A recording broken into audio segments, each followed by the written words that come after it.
Hello and welcome to Your Thoughts Podcast. My name is Tyler Beck. I have Ryan, no last name. We're going to discuss religion. It's Religion with Ryan Part 3. Just like Jesus, it takes 3 to come back. How you doing? I'm doing great, man. The world is ending as we know it, and that is why we're going to talk about today's topic, the biblical apocalypse. Dun, dun, dun. Nice. Terrifying. So, Dear God. I do have my Bible here, opened up to the book of Revelations. I dog-eared it. I know, don't crucify me, pun intended, because I don't have a bookmark. I forgot to grab a bookmark. That's on me. So I do have it open to the book of Revelation, and all throughout 2020, I keep seeing posts about people saying, the end times, the end times, the end times are coming. Jesus is coming. So we're going to talk about that today. All right. It's very apropos for us to talk about the end times in 2020, as we all know. Yeah, and right after our predictions episode, which should be out by now. Yeah, it should be out before this. Yeah. Or at least I hope so, because I referenced talking about this episode in the last one. Yeah, they'll be back to back. All right, so I think it's important to start off with, what do you guys think about when you hear about the book of Revelation or the biblical apocalypse? Are you asking the fans or are you asking us? Both. Well, you too. Both you two.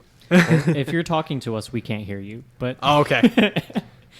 So when I think of Revelation. Yeah, it's a common misconception. There's no S at the end. Non-plural. Mm-hmm. Got it. Just off the surface, not really knowing much about the section of the Bible, which is Revelation, going off of the name. Yeah, what comes to mind? What imagery? When you hear the book of Revelation, when you hear someone say the end is nigh, what do you think of? It makes me think of like a sudden understanding. Okay. Just based on the title. I don't really know anything about the subject.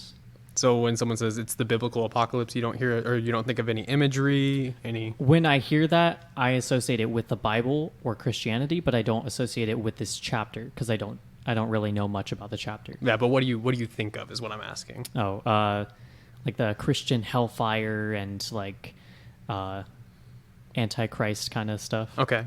Dogs and cats living together, mass hysteria. Yeah. Dogs and cats. You remember that scene from Terminator 2 where she has like this premonition of everything going to hell and just burning alive? That's what I picture. That's what you picture? That's what I picture. Okay. Judgment Day.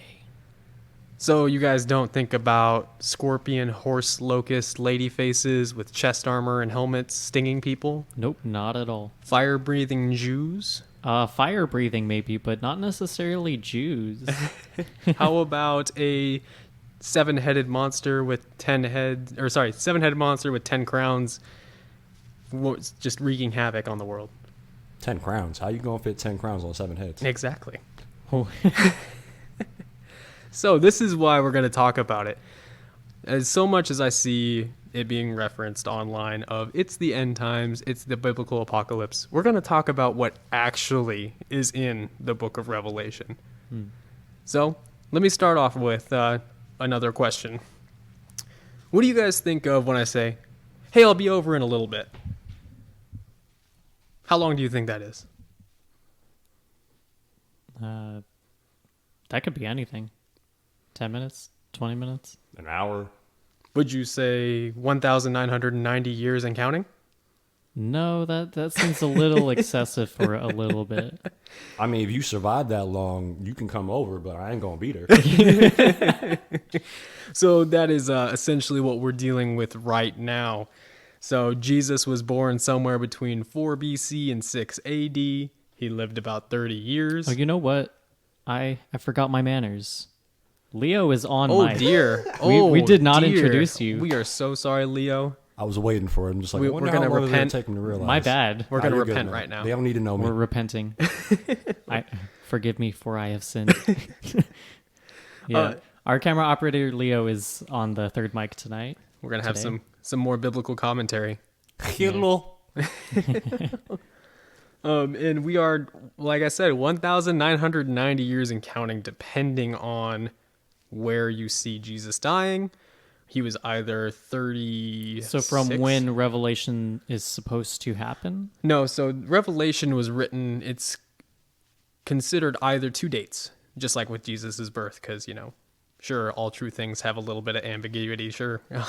So Revelation was either written in the late 60s or the 90s, AD.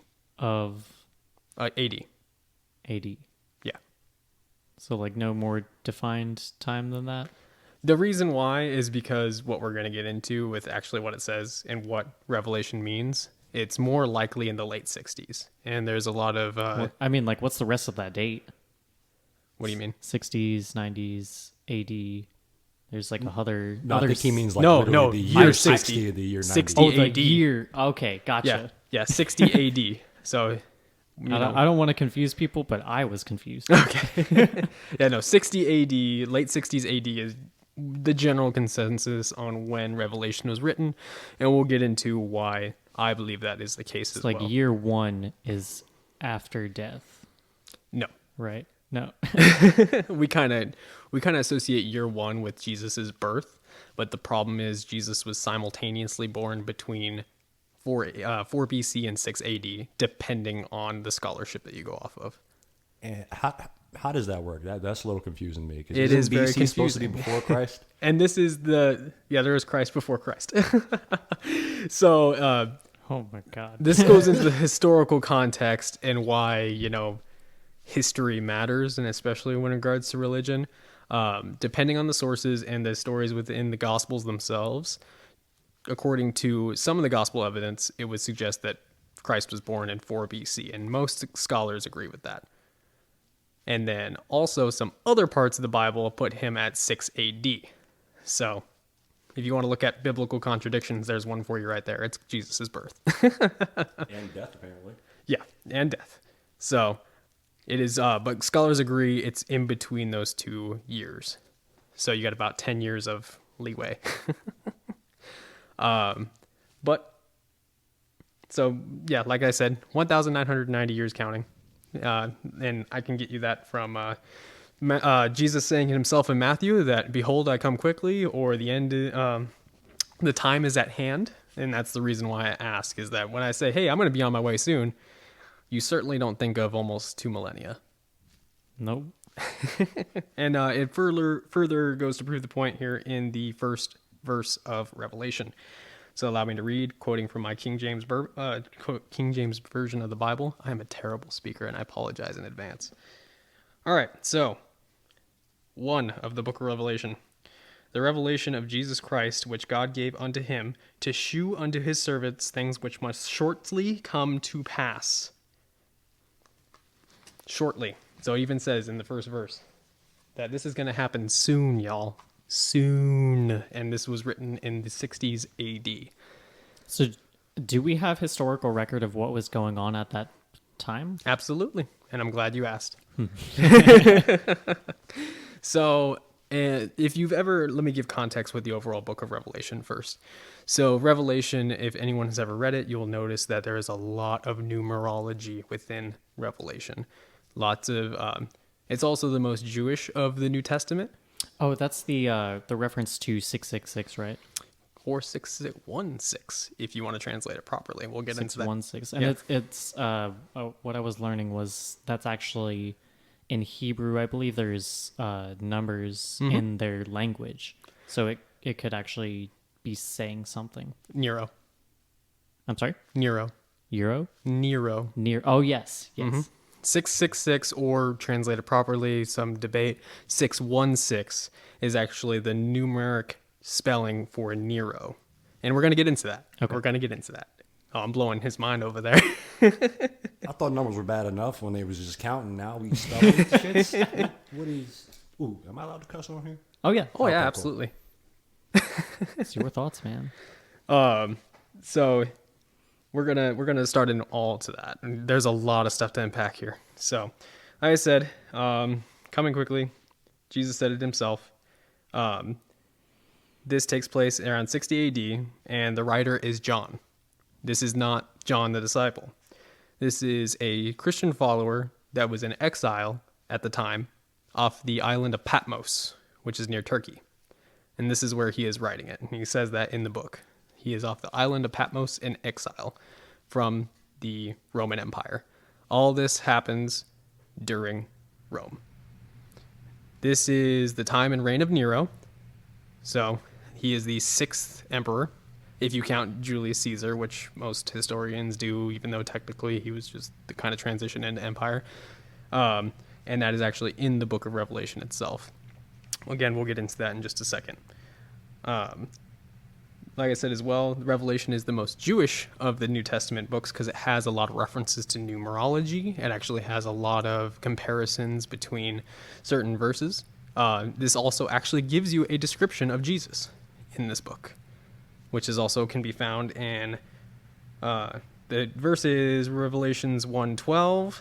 Well, it's like prophesizing, isn't it? In a way. Right. So I want everyone to picture Jesus. Can you angle the mic a little bit down? Yeah. There you go. So I want everyone to picture Jesus. What do you guys think? I mean, obviously we know from history he's not actually a white man. He would have been a brown man. That doesn't make any sense. Unless you're Mormon. Mormon, he was white. So, just a tidbit there. So let's see. So if you're visualizing a white Jesus, that's historically inaccurate. Yes, it is. It is very inaccurate. He would have been a brown man. There's no reason why a man in Galilee of that part of the world would have been white. I think people would have taken notice of that, let alone a preacher. And even if he was like Greek white, he'd still be a little bit darker. Yeah, no, Greek. What are they? What's the term? I can't remember the term. Sorry, I totally derailed you. That's okay. But no, Greeks generally aren't whites. They're more a little bit dark, kind of like how Italians are, like myself. Yeah. I'm Sicilian? Italian. Kind of like bronze. Yeah. And good thing that you use bronze because that is the descriptor of Jesus. Hell yeah. So here is the description of Jesus from Revelations 1:13. And in the midst of the 7 candlesticks, 7 is very important to the Jews. Again, this has a lot to do with numerology.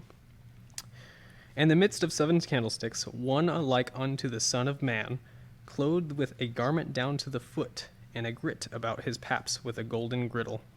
His head and his hairs were white like un wool, as white as snow.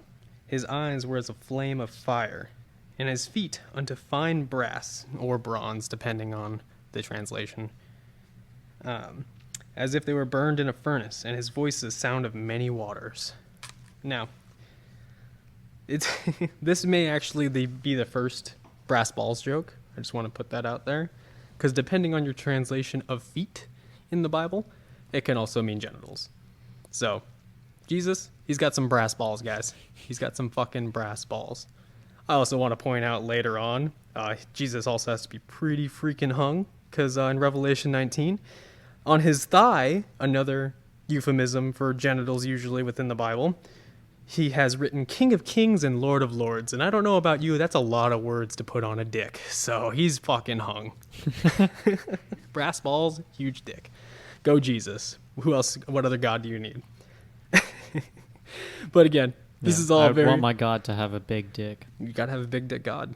Big dick God. You want just a small dick God? You don't want that. No. Nobody wants that. No. You want a bro science God. So yes, as we're talking about, numerology plays a huge part within the book of Revelation, and that does harken back to the Old Testament. And it's very likely that was intentional, because they were trying to gather in fellow Jews and Christians. Jews and Christians at this time, there wasn't really a huge divide yet. This is very, very early on where you have the start of Christianity. For example, at this time, Paul the Apostle is traveling around and preaching about Jesus. He and Peter are in this time. They are in various places in Spain and whatnot, preaching the gospel of Jesus Christ. And all that can be found in the book of Acts, his acts throughout preaching and whatnot, and his story. Again, that's Paul the Apostle, who was Saul of Tarsus. before he was a Christian. He claimed that he used to be against Christians. He used to kill them. He used to persecute them. And then Jesus came down, knocked him out for 3 days, and he received a vision of Christ, and now is a Christian. I heard Jesus drop kicked him right off his horse. Oh, right off his high horse. He just knocked him out, and he saw God. So, Wait, did he see God first or after? who knows? Hopefully it wasn't that dick. So, yes, there is a historical context for everything that is going on here. And, I want to advise other atheists from saying, like, oh, there's no proof of anything in the Bible. That is not a true statement. This is still a historical book, and things happened here. Right. So, like I was talking about with the similarities between Revelation and the Old Testament, Jesus' description right there, in that time of Cyrus the Great, another description was given very similarly. I won't go and read it, but you can go reference it. It's in the book of Daniel. A book that almost didn't make it into the canonization, by the way, but a lot of things that you can discuss there. So this took place during the Roman Empire, the persecution of the Jews. It was a not great time to be a Jewish person or a Christian person. It was not. There was a huge. There was the Jewish wars going on at the time. Nero had made persecution orders, basically pogroms against the Jewish people and the Christian people. The Romans didn't really differentiate between the two, and it was so early that you can't really tell a Jew from a Christian. So a lot of them were just persecuted to begin with. So during this time that you're facing these persecutions from a overlord like the Roman Empire and Nero, with all these wars going on, you might start thinking that the world is ending. And this is where we're going today. So, as we continue through, the Romans did destroy the Jewish temple, the Temple of Solomon, in the 70s. So, Where was that located? It was in Jerusalem. So it was, if I'm remembering correctly, geography is not my strong suit. So with everything going on and the wars, the famine, there was a huge famine going on at the time.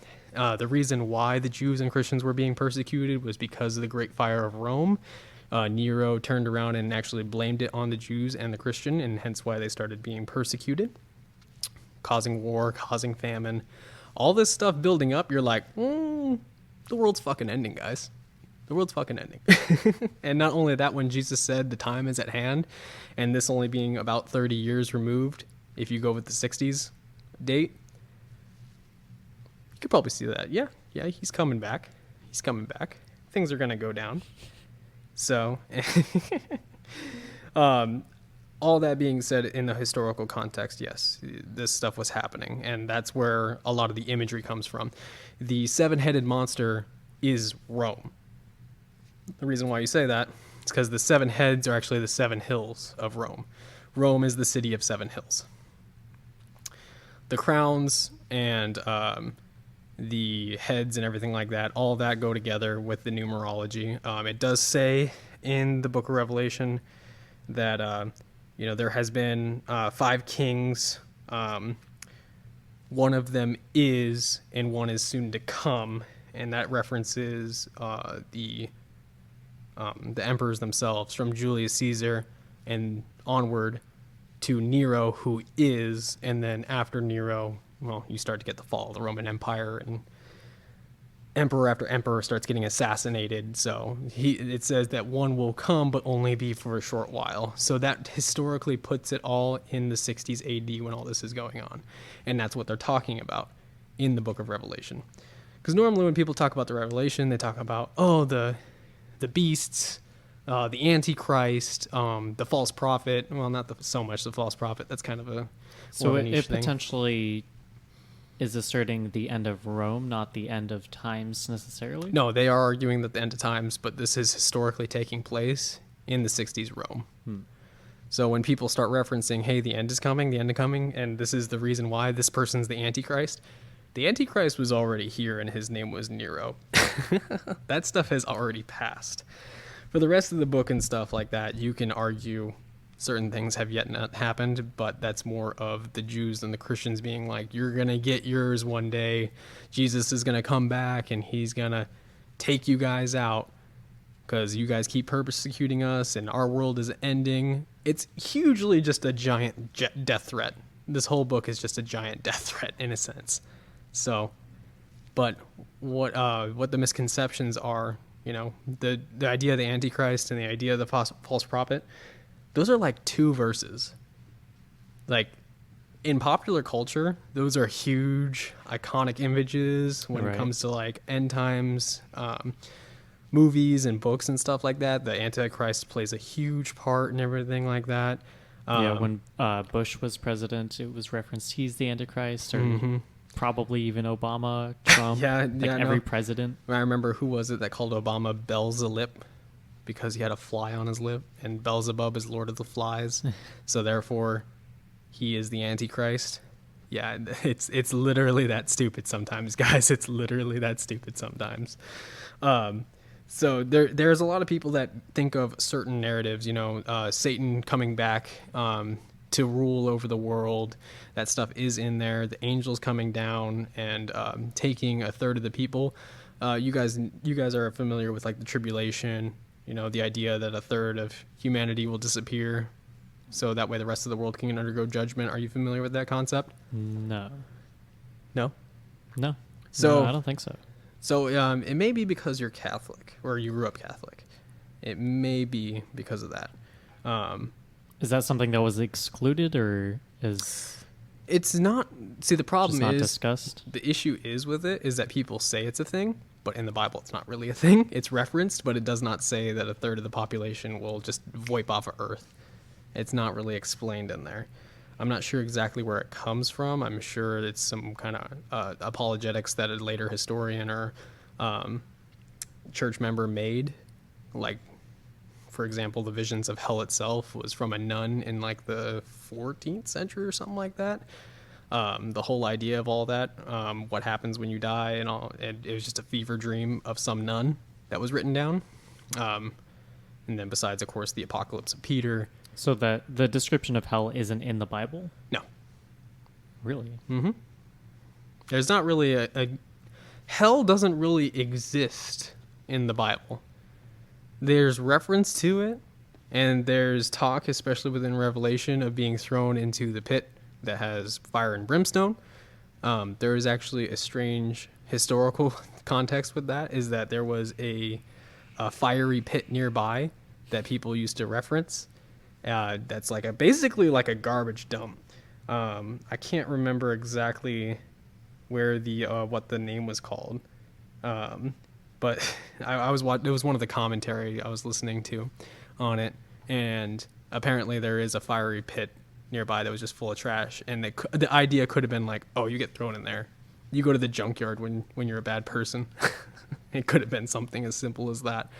When we covered on our previous episode, you know, the ideas of the afterlife and everything like that within Judaism and Christianity, this isn't something that's really been fully fledged out at this point. And as we discussed previously before, in Judaism, the afterlife is more like waiting for the second coming.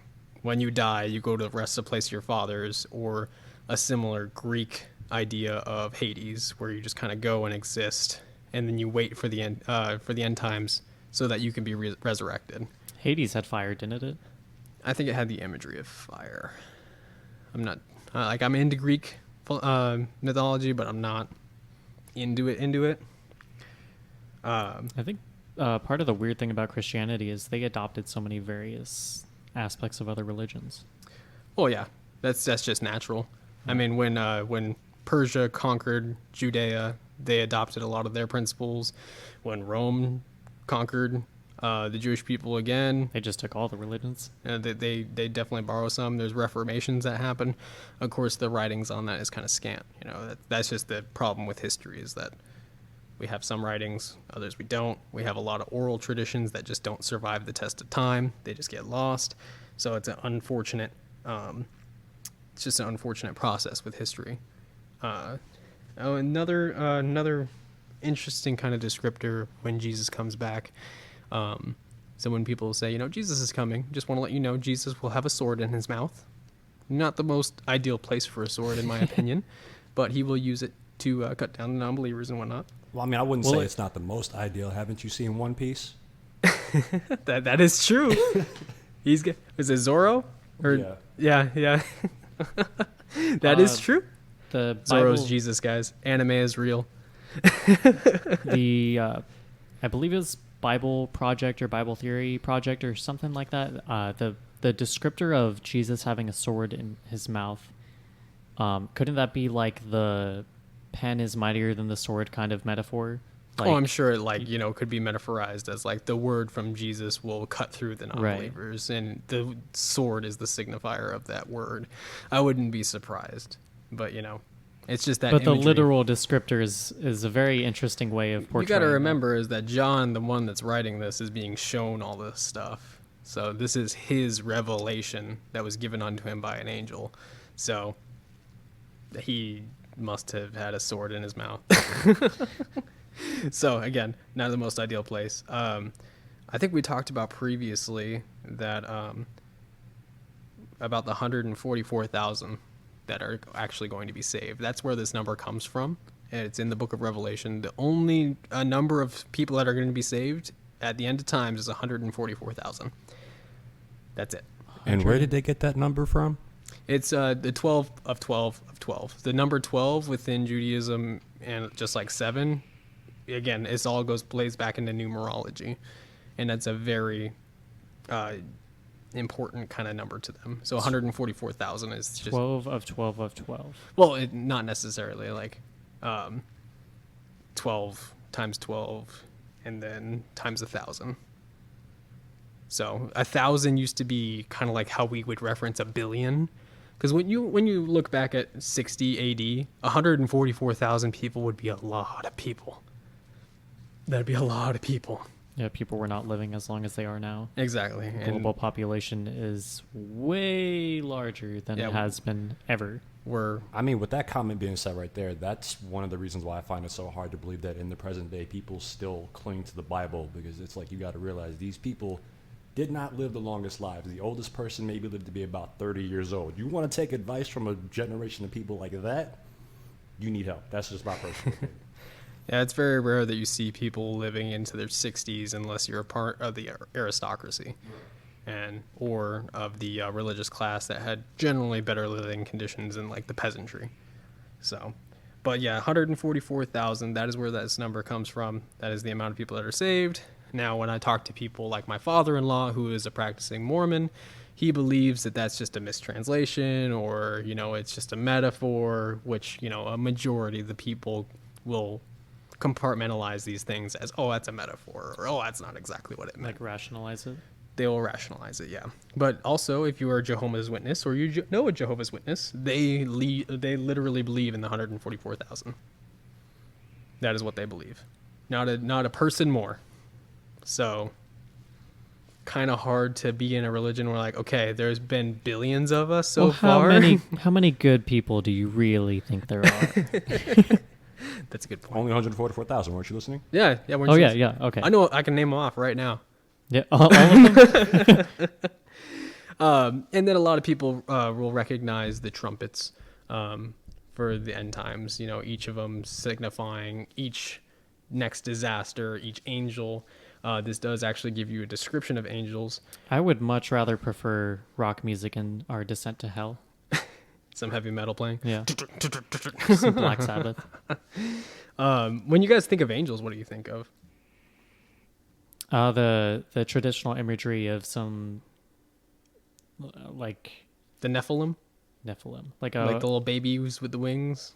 I imagine the white chick with the blonde hair and the white garb with wings playing a harp. Would you also agree with that? I would agree with that one, yeah. Okay, well, how about they are filled with eyes, and all they do is sing glory, glory, glory God is most holy. Glory, glory, glory. God is most holy. That sounds much creepier. Yeah, that'd be terrifying to see and annoying as hell to hear. So when the angels come God, down, it's by the stuck way, in a loop. that's essentially what it's going to be. I want to see that happen. How many times can you It's just sing a that shit? floating eye that's talking to you. It's multiple eyes. It's just an eyeball monster. Yeah. So these Makes are me things. think of the squirrel from the Simpsons movie. Yeah, essentially, it's just full of eyeballs and it sings, and that's all it does as it kills humanity. That is fucking terrifying. Again, this is a lot to do. We got to make something out of this. This has a lot Like to an do. animated series where this thing just takes people, like, starts capturing them. Like I said, it's a lot of interesting imagery. And obviously, you know, somebody was on a bad trip when they wrote this. Several bad trips. Several bad trips, more than likely. Well, there is that theory that was it the stoned ape theory where the Bible was created out of like mushrooms or something. Well, there's always the analog with that. I mean, use of hallucinogens and religion go way, way back. I mean, you can look up out here in the southwest of the United States, the usage of peyote. Yeah. Within Peyote, San Pedro cactus, psilocybin mushrooms, all of that derived from Mexico coming up into the southwestern not Arizona, America. Mm-hmm. And we referenced that in the previous episodes, you know, where, you know, DMT. a type of wine that would be used for sacrament, and then you eat something. A lot of prophets before have been known to be on some kind of hallucinogen, like shrooms The or something body like and that. blood of Christ is mushrooms. It very well could have been some kind of bad mixture of wine could have made people start hallucinating. That is very possible. Alcohol is usually derived from wheat, right? Or it can be variable things, but Beer, or beer. yeah. Beer is maybe not wine. That's grapes. I don't know the process. I'm I not a don't know. whiner. Gotta have my buddy Sam on here. I'm whiny, but I'm not a whiner. Yeah. So again, there's so much things that people will talk about, and like, you know, they're always claiming someone's the Antichrist, or Right. the phrase there will be wars and rumors of wars as a sign of end times. Motherfucker, when has there not been a war? Yeah. There'll be plagues and famines. Motherfucker, when has there not been plagues and famines? This is the natural human history that just happens. We are not in the most best place. We can only live on a small percentage of the earth some of the time, unless it has severe winter storms, and we can't live there, or have severe heat. We need assistance like air conditioning to live here, you know. But these things just happen. The other ridiculous things, you know, I can go on and on about all the ridiculous things that happen within the book of Revelation. It is said that the stars will fall from heaven. Anyone that knows astronomy, that if a star falls on the earth, it won't get to us. It will burn us and the world before it gets to us. That's not going to happen. It talks about multiple times that stars keep falling to the earth. Now, you could say that's a translation of like, oh, it's a meteor, or it's an asteroid. It's like, okay, well, if you want to get into, hey, that's a mistranslation, that now subjects the whole book to wonder what is a correct translation, what isn't. Right. So are we using metaphors? Or are we not using Yeah. metaphors? Is this literal? Is that the slippery slope you want to take? Because if we do, we're going to have to question everything. So be careful with where you pick your words. The trumpets start sounding, so stuff starts to happen. I just randomly started hearing trumpets, guys. Do you Or remember? they're like a certain sect of like eyeball angels who are just sitting there somehow playing trumpets. I picture smooth jazz. Glory to God. I can dig that. You just got glory. Yeah. Some funky glory. I want a barbershop quartet of eyeball monsters now. But yeah, Antichrist comes. The false prophet is supposed to come to make everyone worship the Antichrist.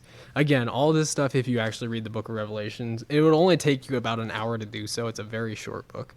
They're only like 2 verses. It really only talks about these things for like 2 verses.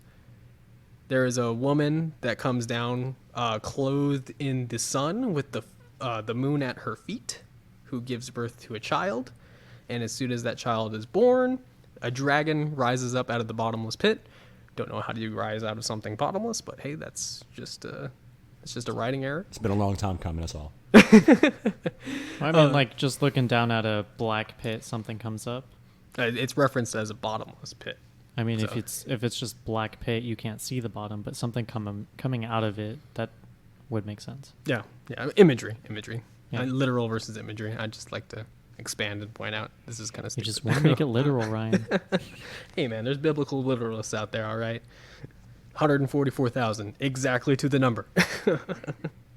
That dragon is supposed to be Satan. It says that it's the devil. A lot of people use this verse when in regards to the dragon. It says it was that old serpent. They hearken that back to Adam and Eve, saying that serpent was the devil, which if you read read Genesis, it does not say it's the devil. It's just a snake. So, but people will use a book written likely thousands of years later by someone else in a different language to say, oh yeah, that old serpent. You know that guy, Fred. That fucking slithery bastard. That's Satan. So, the analog is that the man born, or the baby born, who was described as a man-child, maybe it's Trump. Described as a man-child. You just lost a bunch of people. Oh, I know. Our listenership just went down so much. I mean, we were already losing Christians, but Yeah, now we lost the evangelical Trump supporters. Oh, dude, we're never gonna recover. We'll never monetize. Oh, That was man. the majority of our audience. That was a hit. We're just losing them more and more. everywhere you turn, left and right. Well, what else can we make people turn away from us from? The imagery again. It's so you don't hear about this stuff. Like again, when I brought up the fire-breathing Jews are the two people that will go around testifying of Jesus's return. So when you start seeing two people going around the world teaching people about Jesus, and anyone who attacks them, they get lit the fuck up by fire. Those are the fire-breathing Jews. Just want to heads up on that. Watch out for that. Surely that's been around if this is the end times, right? What could that be a metaphor of? Oh, if you're looking at it from a metaphorical perspective. Well, you seem to be looking at it literally, and I'm looking at it metaphorically. Yes, and that's because I want to contrast excuse me. But like fire breathing, isn't that like a saying? Well, it also goes on to say that they will burn the people that attack them. Like, it will destroy them. Right, but also burning people in common, what is it, layman's or whatever, like burning, like dissing them, you know? I don't know if that was a term used in the Probably not, but back when this was written, but maybe. but Hey, like I don't know. I think fire breathing and burning those together, like denouncing things. I don't think that's a new thing. I don't know. Well, Keep and going. also saying that it'll destroy them too. This fiery breath will destroy them. The crazy eyeball monsters, the scorpion, horse, locusts. There's very few. I actually listened to a podcast called God Awful Movies. I'm not sure if you guys are familiar with it. They review just basically Christian films and make fun of them. It's actually quite entertaining podcast to listen to.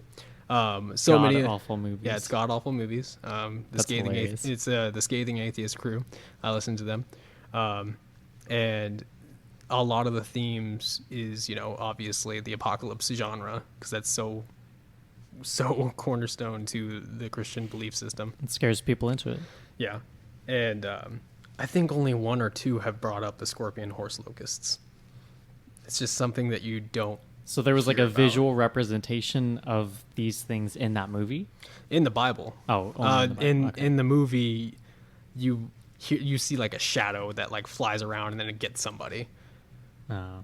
Yeah, they're not gonna. I don't think they had the budget to make a scorpion, horse, locust with the face of a woman, a chest plate, and a helmet, because that's what's described in the book. I'm not joking. Just go read it. It's in there. I don't think I want to after that one. Understandable.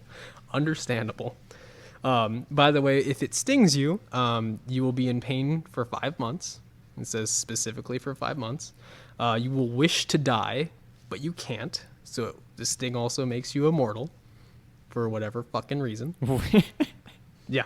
So you can't go to heaven? Well, the thing is that heaven's not even referenced in this part of the book here. We get to the fire and brimstone pit at the end, but there's no heaven. No. Wait, so what happens after the 5th month? Like, do you just keel over and die, or does the pain just go away? I don't believe it kills you. I think you're meant to suffer. Eternally. No, it is for the 5 months. To the day you're just sitting there like, oh, I want to fucking die. I can't. Fucking immortal. Try to kill myself 5 times already. No. You try to kill yourself on month 6, like day 1, and it actually works. Yeah. You just go straight to hell. Yeah, no, I think they don't die. I think you're still there suffering with everybody. But if one of these scorpion hordes locusts get you, you're just in pain and suffering for 5 months.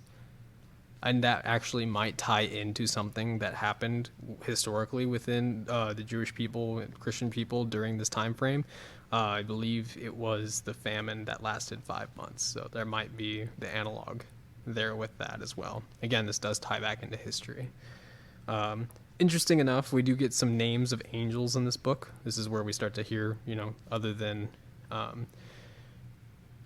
other popular angels like Gabriel, for example.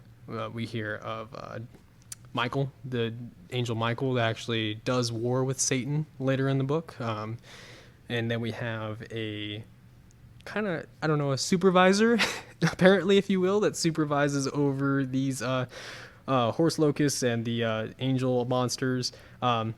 His name is Abaddon, and I think all those angels need a supervisor because they have Abaddon issues. So that was a pun. Abandonment issues. And my speech doesn't make a very good time with the joke delivery. It'll forever be my hindrance. Didn't land. Sorry. No, I tried it.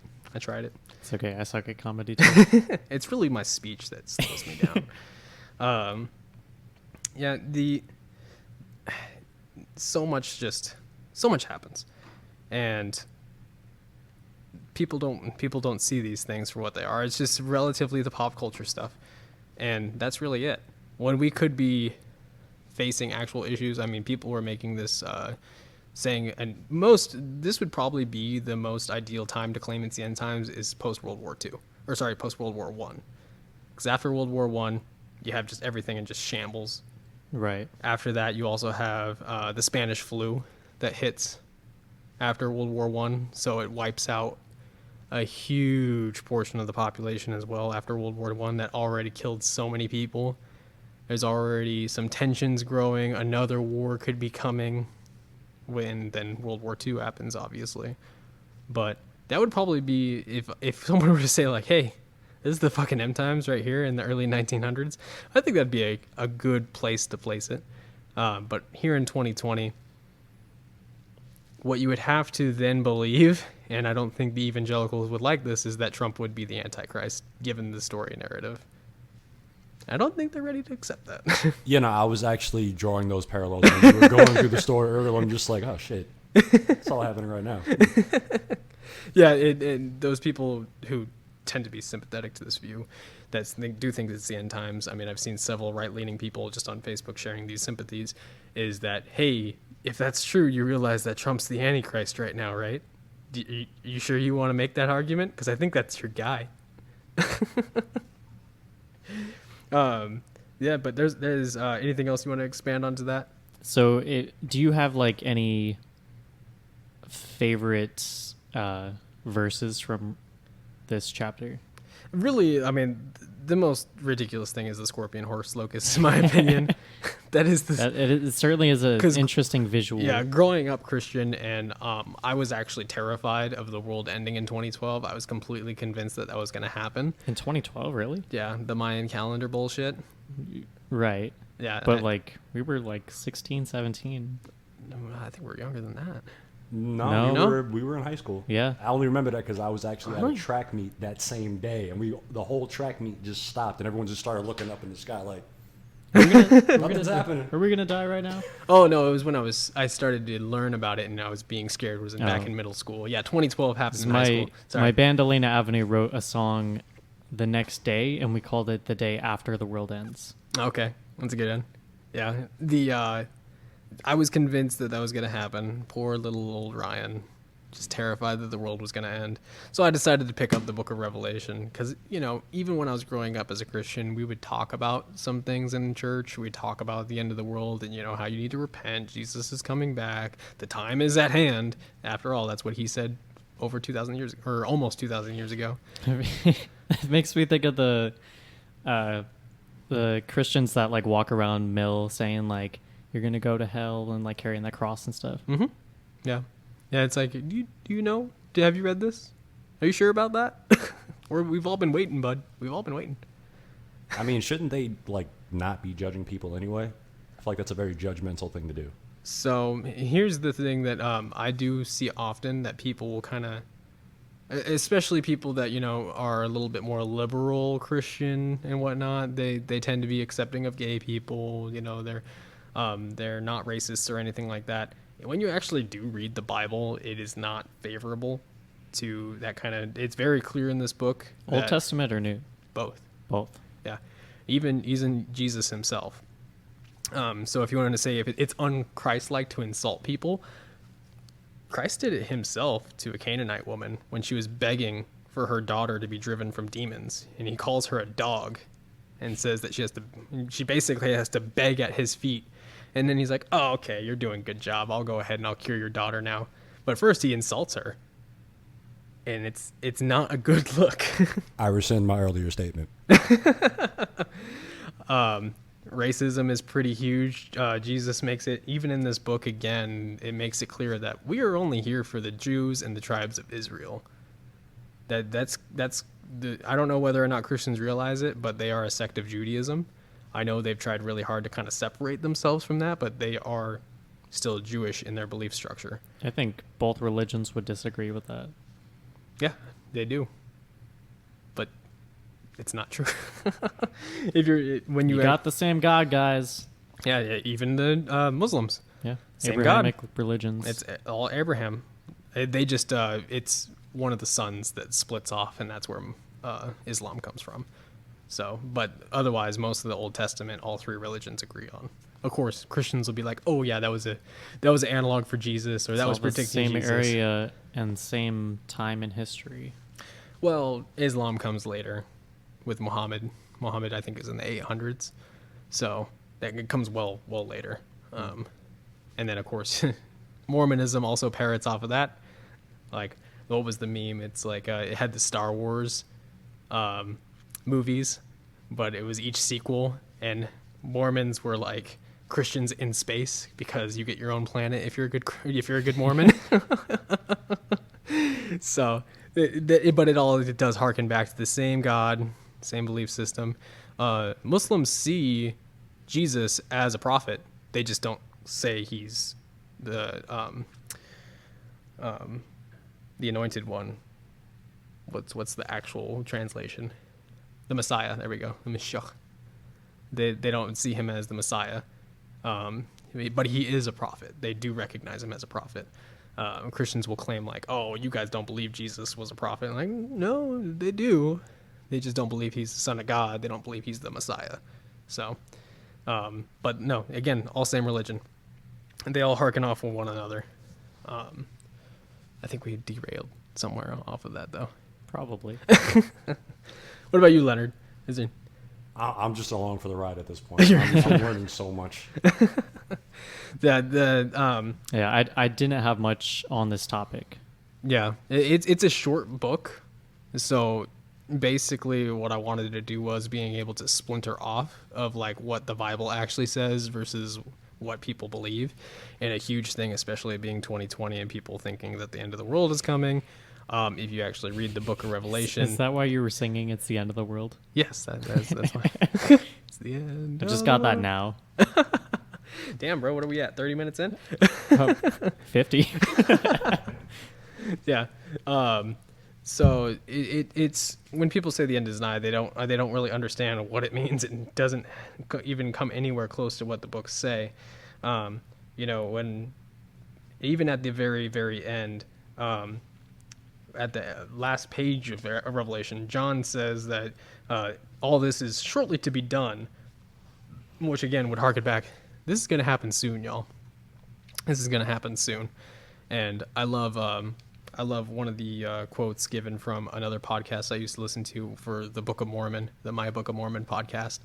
The host, David Michaels, shares a story of his son that was talking to his grandmother, so David's mother. And she's apparently a big Christian. He's obviously an atheist, and his son is kind of, not really religious, of course. So when he was talking to his grandma, he's like, "Grandma, it's been 2,000 years. I don't think he's coming back." And that's really the sympathy that I kind of feel, especially when you take in the historical context that this is talking about Rome. This is talking about Nero. So have you talked to Christians who legitimately believe in this story? Not yet. This one specifically? Sorry, let me rephrase. So I feel like a lot of the association with Revelation specifically, those people are usually like actually crazy. They're religious. They're not. I wouldn't say crazy. That's well, like they could be fervent about their religious beliefs, but I wouldn't say crazy. I feel like that gives a wrong demeanor to them. Well, nobody's really crazy, or everybody's crazy, depending on. Yeah. But like,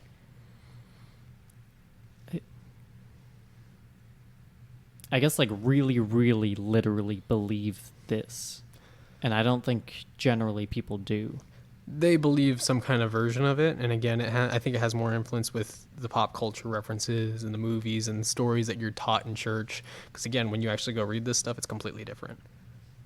I mean, it could also have something to do with like where you're at in life. Because I know that there are a lot of people who are Christians now that weren't necessarily that way when they were younger. And they had some kind of like traumatic reconversion experience that kind of forced them into it.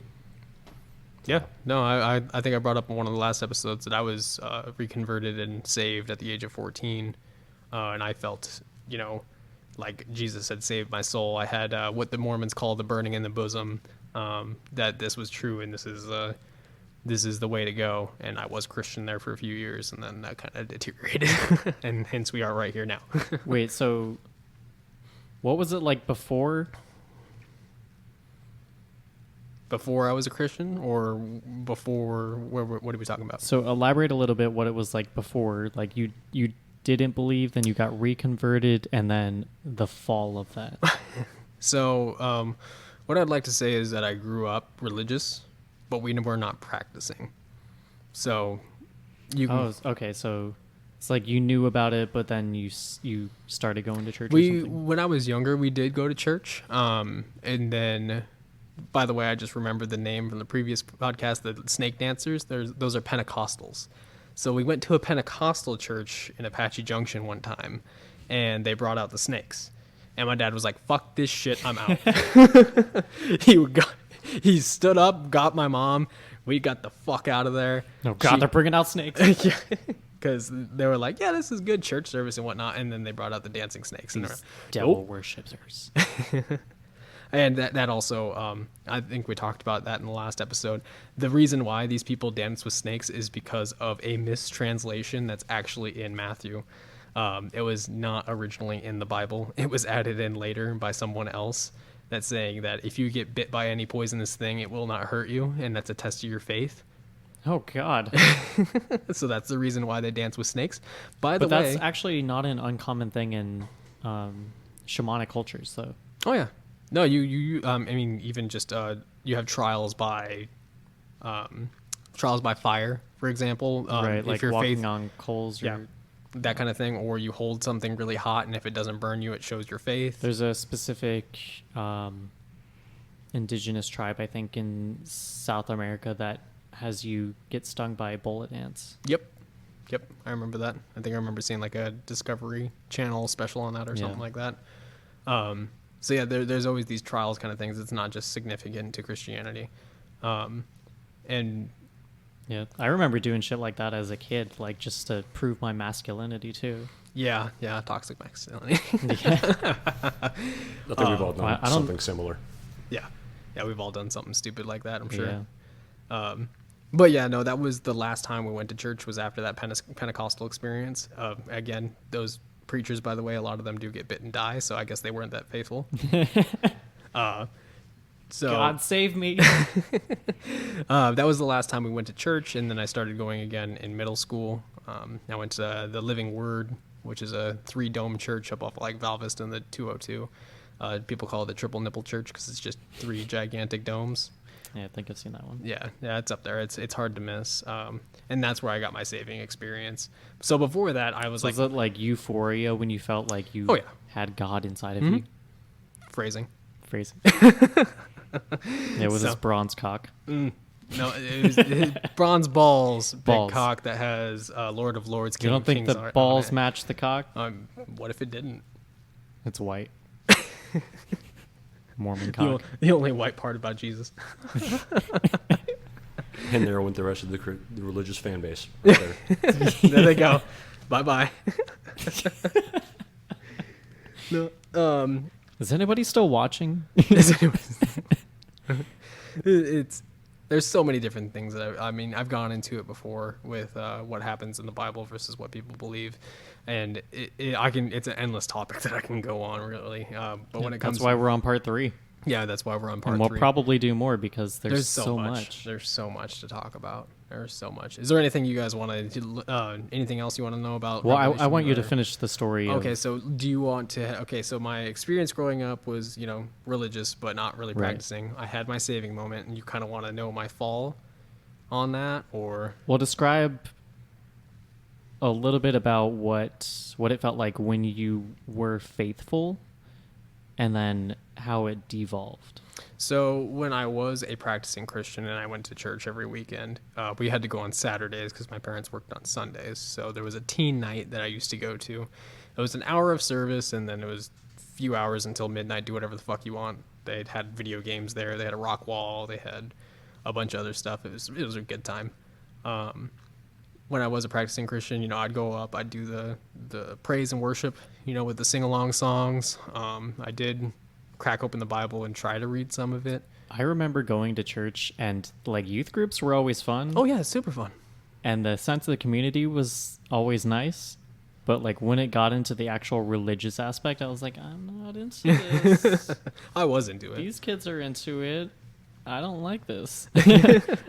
No, I was interested in it, and I mean, even in remembering back to my childhood days and young teen days, I would talk to my friends about the Bible and stuff like that. I had one atheist friend growing up, and I used to like kind of smack him around with it a lot. Like, Yeah. bro, Like, you you gotta don't change. believe in God? Yeah, I used to. I don't know if I can be your friend. I was still his friend, but I would be like, Yeah. dude, you got to change your mind, man. You're gonna go to hell. I used to be that kid, so I did believe it, and I was into it. Like I said, I did have that saving experience. I felt so euphoric in that moment when my pastor prayed for me that I was crying in front of everybody. So I did really feel a connection there. Now, as an atheist now, looking back on it, I can contribute that to just more of being in a sense of attention on me, Yeah. in a sense of assurity, and all that acceptance kind of thing would be enough to just, be an emotional moment and bring you to tears. So I don't ascribe anything that one? spiritual to that. Oh, damn, darkness. Always getting dark. Darkness. Satan's The here. light went out, so he's We do have one more battery, but we're coming up on an hour, so Okay, yeah. Hang in there. we actually have a battery right there if you want to swap it out real quick. It's in that box. They're all charged. And then, so yeah, that was kind of my experience being a religious person. Now for the fall, this is the one thing that sounds so trite, and like, just it is a legitimate reason though. So my sister was, she died of cancer. I know how trite. I can already hear the Christians being like, "Oh, you had a family member die, didn't you? That's what made you an atheist." It was the stepping stone, but it wasn't what made me an atheist. Wait, is that something that Christians usually Oh, yeah. assert? Oh, yeah. Really? If you watch a Christian movie, I would think it's the opposite. no.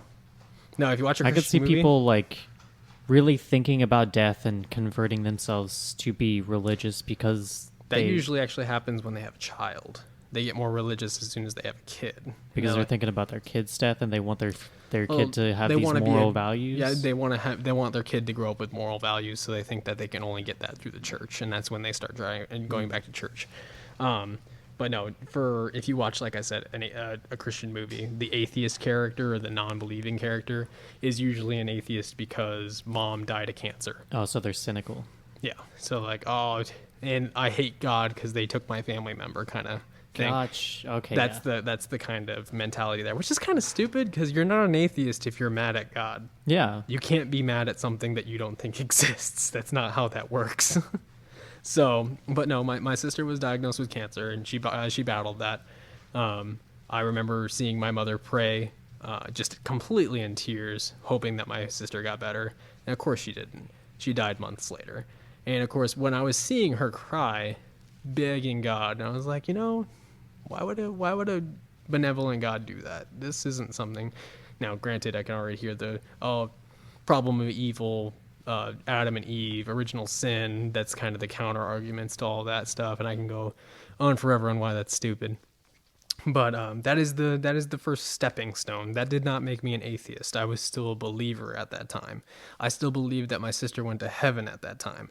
I was not an atheist, but it did start to get me to question, I don't think everything I've been taught about this benevolent being is true, if this is what's happening. So fast forward, I didn't get comfortable with the atheist term until probably my senior year of high school. So That's when I started getting more comfortable with that. And on previous episodes, I kind of went into what I mean by atheist. I'll give a short little just definition here. A, not of, theist, belief in like a religious belief, a deity, a power, a greater power.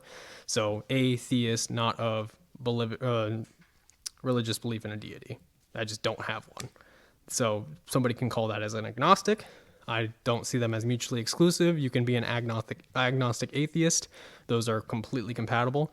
Right.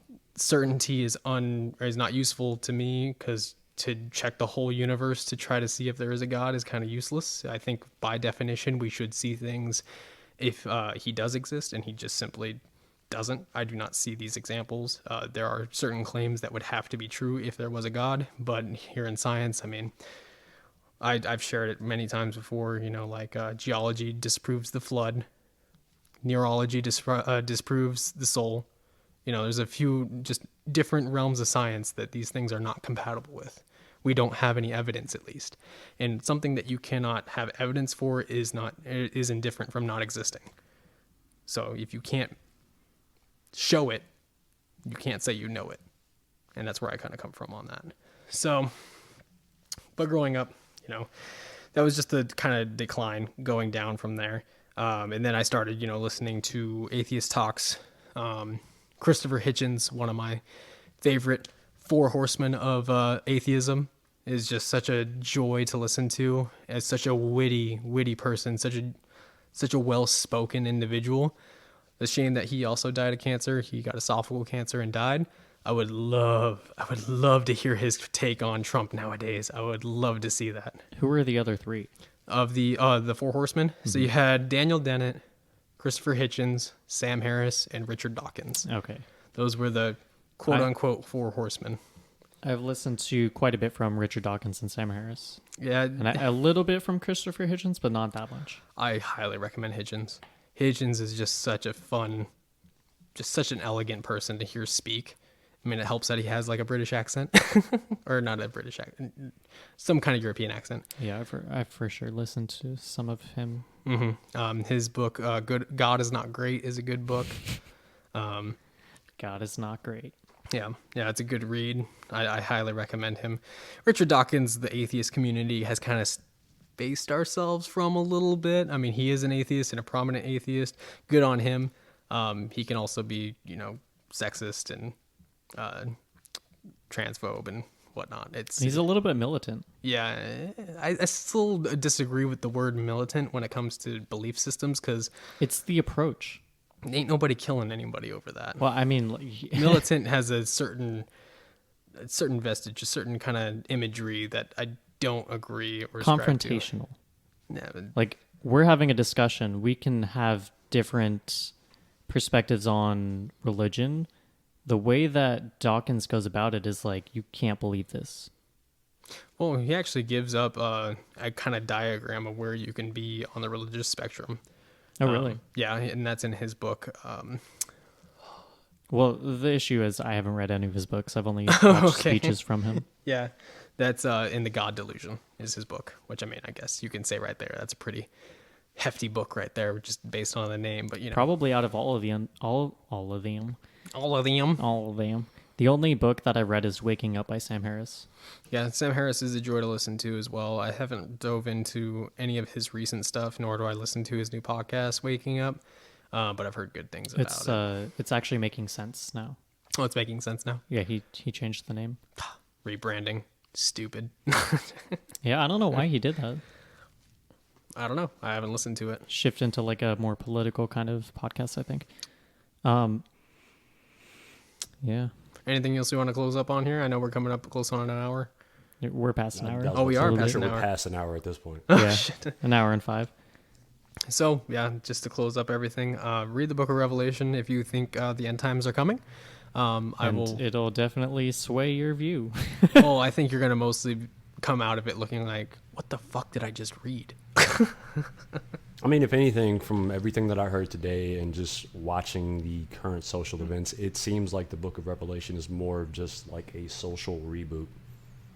Like, we're going to go through the same cycle of shit, and then everything's just going to reset, and then we start the cycle all over again, if that makes sense. Yeah, I mean, historically speaking, I mean, we're going to see the next fall of Rome here. Yeah. That's what's Oh, going to God, happen. are we in Rome? All yeah. roads lead to Rome, so I think we will. Every empire falls. All right. Well, we'll end it on death again. Such a I lighthearted mean, doesn't discussion. everything end on death at one point? Everything's got to end, guys, and that's the end of this episode. Tyler, thank you again for having me. Yeah, of course. Thanks for being on. Back to back. Yeah, 2 episodes in a row. So this will be 5 total. Check out the other 2 episodes, Religion with Ryan Part 1 and 2. We also did a Conspiracies episode, and we should have one coming out called... Did you name it already? I did. I totally forgot what it's called, though. Was it 20? I know it's 2020. 2020... it's about predictions of 2020. Yeah.